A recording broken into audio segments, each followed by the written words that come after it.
എന്റെ കൂടെ വന്ന 5 പേരെ കാണാനില്ല. ഇന്ന് ഞങ്ങൾക്ക് കുറച്ച് ഇന്റർനാഷണൽ ഗസ്റ്റ്സ് ഉണ്ട്. പുതിയ വീട്ടിലേക്ക് മാറി വീടൊന്നും അങ്ങ് സെറ്റ് ആവാത്തതുകൊണ്ട് ഞാനിതുവരെ ആരെയും ഇങ്ങോട്ട് ഇൻവൈറ്റ് ചെയ്തിട്ടുണ്ടായില്ല. അപ്പോഴാണ് സ്വീഡനിലും ഫ്രാൻസിലും ഒക്കെ ആയിട്ട് പഠിക്കുന്ന എന്റെ കസിൻ അടങ്ങുന്ന ഒരു ഗ്യാങ് നോർവേയിലേക്ക് വരുന്നുണ്ടെന്ന് പറഞ്ഞു. പിന്നെ ഇവന്മാരായതുകൊണ്ട് വീട് തലകുത്തനെ ഇരിക്കുകയാണെങ്കിലും അതൊന്നും ശ്രദ്ധിക്കാൻ പോണില്ല. ബ്രേക്ക്ഫാസ്റ്റ് ആയിട്ട് ദീപകിന്റെ സ്പിനാച്ച് ഓംലെറ്റും ഗാർലിക് ബ്രെഡും കഴിച്ച് നമ്മൾ ബിരിയാണി പരിപാടി തുടങ്ങി.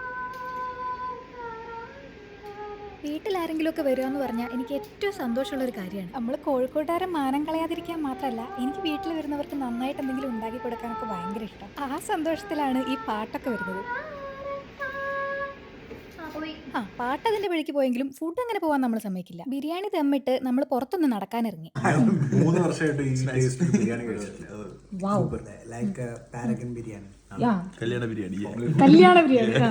അടിപൊളി. ഇത് ഞാൻ തോക്ക് ചൂണ്ടി പറയിപ്പിച്ചതാണെന്ന് നിങ്ങൾക്ക് തോന്നും, പക്ഷേ അല്ല. അങ്ങനെ എന്റെ കരളലിയിപ്പിക്കുന്ന ഫീഡ്ബാക്ക് ഒക്കെ തന്നതുകൊണ്ട് ഞാൻ ഇവരെ ഒന്ന് ഓസ്ലോ കാണിക്കാൻ ഇറങ്ങി. അങ്ങനെയല്ല കേട്ടോ, എനിക്ക് ഇവിടെ വരുന്നവരെയൊക്കെ ഓസ്ലോ കാണിച്ചു കൊടുക്കാൻ ഭയങ്കര ഇഷ്ടമാണ്. ശരിക്കും ഉള്ള കഥകളുടെ കൂടെ എന്റെ കുറച്ച് കോൺട്രിബ്യൂഷനും കൂടി കൂട്ടി കുറച്ച് നന്നായിട്ട് അങ്ങ് തള്ളി ഞാൻ അങ്ങ് പൊലിപ്പിച്ചെടുക്കും. ഈ കടുവയുടെ ഒക്കെ പലരോടായിട്ട് പറഞ്ഞ 5 സെറ്റ് കഥ എന്റെ അടുത്തുണ്ട്. ഓഡിയൻസിനെ എന്റർടൈൻ ചെയ്യിക്കുന്നത് തെറ്റാണോ? എന്തായാലും വരുന്നവരെല്ലാം ഓസ്ലോ സൂപ്പറാന്ന് പറഞ്ഞിട്ടാ പോവാറ്.